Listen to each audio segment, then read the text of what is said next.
je vous souhaite la bienvenue à notre troisième leçon de prononciation en français pour hispanophones avec l'atelier du français.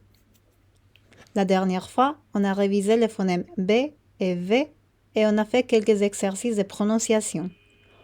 Aujourd'hui, on va parler de deux autres phonèmes qu'il faut bien différencier en français, le S et le Z, qui correspondent souvent aux consonnes S et Z.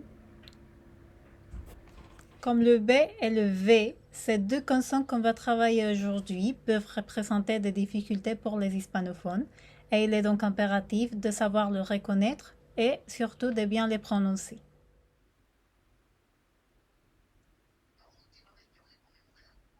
En général, en espagnol, le phonème S correspond aux consonnes S et Z. Mais en français, les consonnes S et Z ne correspondent pas toujours au même phonème. Alors, la consonne S correspond parfois à S et parfois à Z. Et la consonne Z correspond toujours au phonème Z. Normalement, nous, les hispanophones, n'avons pas de problème à prononcer S, puisque c'est un phonème qui appartient à notre langue. Mais on n'a pas l'habitude de prononcer Z en espagnol. C'est pourquoi on peut avoir un peu du mal à prononcer ce phonème.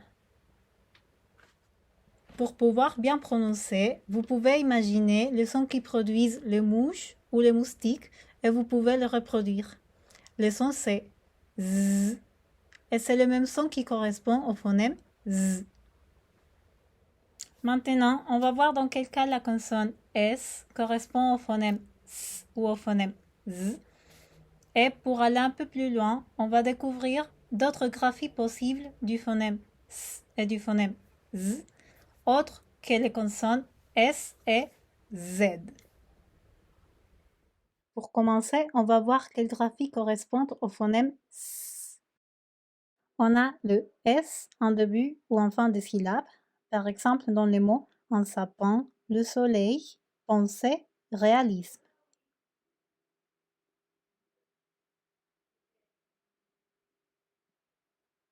Puis, on a la graphie SS entre deux voyelles.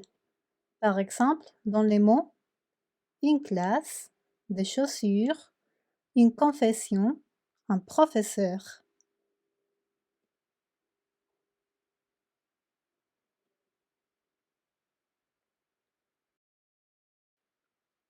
Et on a aussi l'exemple de la liaison. Donc, on dit les sons et mes sacs. Puis, on a la graphie C ou SC précédant la voyelle I ou la voyelle E. Par exemple, une cigale, des cerises, la science, la piscine.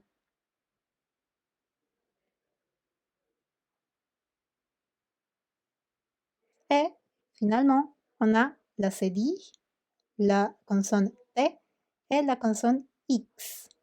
Par exemple, une leçon français soupçonné, imagination, invitation.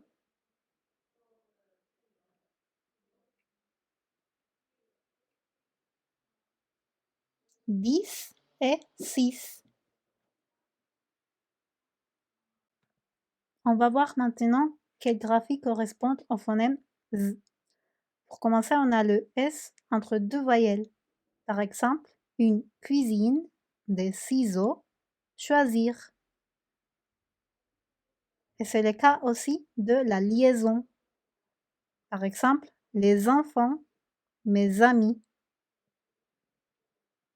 Puis, on a le cas du Z. Par exemple, zéro, une zèbre, bizarre, un lézard.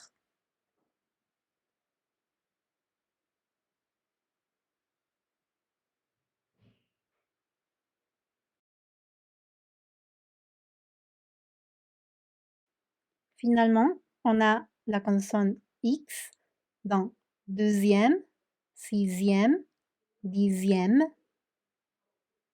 Et on a également le cas des mots qui s'écrivent avec deux Z,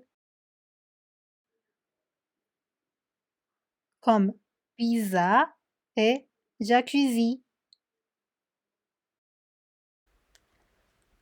Pour finir, on va s'entraîner un peu avec un exercice d'opposition.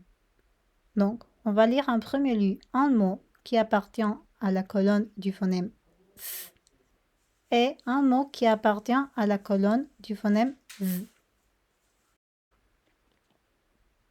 Dessert, désert. Le poisson, le poison. Basse, base. Ils sont, ils ont.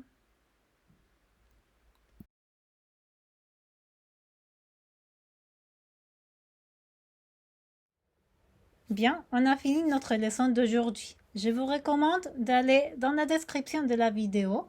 Vous y trouverez des exercices qui vous seront utiles pour continuer à vous entraîner. Merci et à la prochaine.